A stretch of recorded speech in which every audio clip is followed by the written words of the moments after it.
Welcome to Sweet Life Beat Life. We hope this video helps.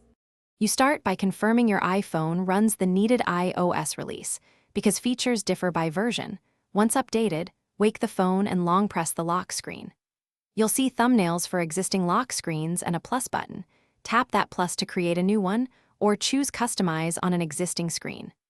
This first action opens the editor so you can change wallpaper, widgets, and clock, crucial controls you will use in the next steps.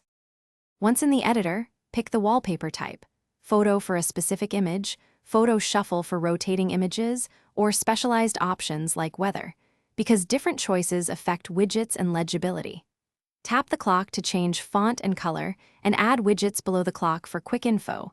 These are interactive even on the lock screen. Make sure to adjust depth and perspective or crop the image so important parts aren't hidden, and preview how the lock and home screens look together.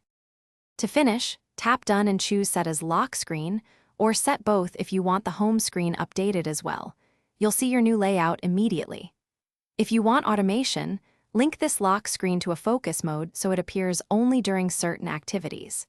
If your changes don't appear, restart the iPhone and verify screen time or configuration profiles aren't blocking edits. And make sure iCloud Photos Sync hasn't reverted the wallpaper. Those steps resolve most issues quickly. Thanks for watching. Consider subscribing if we helped you.